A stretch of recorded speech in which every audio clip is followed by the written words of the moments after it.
శ్రీ మాత్రే నమః. ఉపనిషత్ దర్శిని 90b క్రిందటి తర్వాయి భాగం. భృగువల్లి భార్గవి వారిని విద్య. అలా దాటాక పైకి పోయి దారిలో తనతో పాటు చేరిన వివిధ భూతధాతువుల అంశాలను ఏ విధంగా విడుదల చేసుకోవాలనే విషయాన్ని గ్రహించి అదేవిధంగా వాటిని విడుదల చేసుకుంటూ పోతేనే సాధ్యం. అలా చేసుకుంటూ పోవడానికి ఈ భూతధాతువుల సమ్మేళనం ఉత్పత్తి ఎలా జరిగాయనే విషయం తెలియాలి. అదే విజ్ఞానం. కేవలం బుద్ధిశక్తికి అందేది కాది విజ్ఞానం. గ్రహించేది బుద్ధి అయినా గ్రహించాలనే కోరిక ఉన్నా కేవలం ఈ మనస్సు బుద్ధుల ప్రయత్నంతోనే ఈ విజ్ఞానం ప్రాప్తించదు. దానికి తపస్సు చాలా అవసరం. తపస్సు అంటే ఈ ఇచ్ఛాశక్తి, గ్రహణశక్తి మొదలైన సర్వభూతాల ఉత్పత్తికి కారణమైన ప్రాణశక్తిని ఆశ్రయించి ఏకాత్మ స్థితిలో పరితపించటం.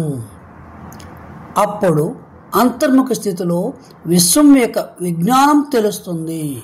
ఆ విజ్ఞానంతో మాత్రమే ఇచ్ఛా మరణుడయ్యేందుకు దేహత్యాగం చేసి ఆ బ్రహ్మలో లీనమవడానికి సాధ్యమవుతుంది.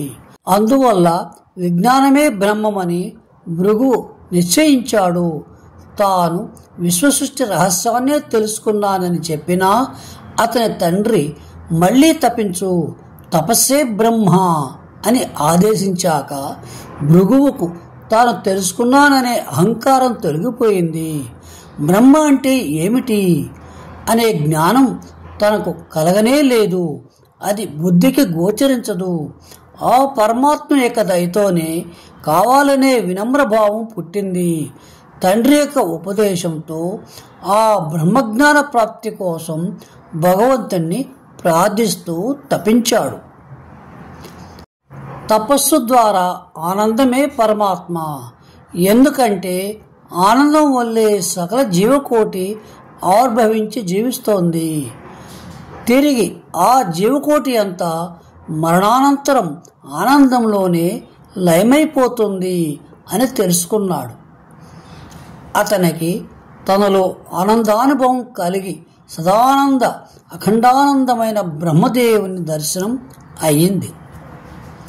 ఆ ఆనందం వలనే అతనిలోని చైతన్యం స్పందించి దాంట్లో నుంచి పుట్టిన శక్తి బయటకు వెలువడి ఆకాశంలో స్పందించాక దానివల్ల సర్వభూతధాతువుల ఉత్పత్తి అయ్యింది.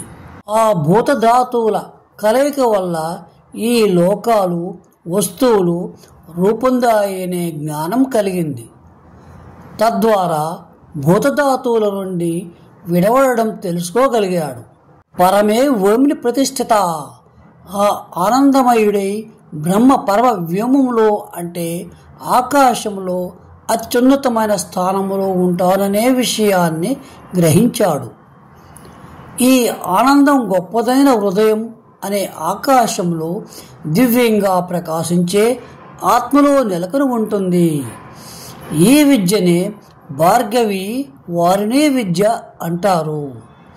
యతోవా ఇమాని అన్నదానికి ఇప్పుడు సైవం విత్, ఎవడైతే ఈ విధంగా తెలుసుకొనుచున్నాడో అతడు అన్నమయ, ప్రాణమయ, మనోమయ, విజ్ఞానమయ స్థితులను వరుసగా ప్రత్యక్షపరచుకొని చివరగా ఆనందమయ స్థితిని పొందడంలో బ్రహ్మజ్ఞానాన్ని పొందిన వాడయ్యాడు. ఇక్కడ భృగు బ్రహ్మజ్ఞానాన్ని పొందిన వాడయ్యాడు. అతడు తన హృదయాకాశంలో దివ్యంగా ప్రకాశించే ఆత్మలో కొలువుంటాడు. అట్టి బ్రహ్మజ్ఞాని సమృద్ధిగా ఆహారాన్ని పొంది దాన్ని భుజిస్తూ ఆనందంగా ఉంటాడు. ప్రాణుని ఆహారమైన అశనం అతనిలో తనంతట తానే ఉత్పత్తి అవుతూనే ఉంటుంది.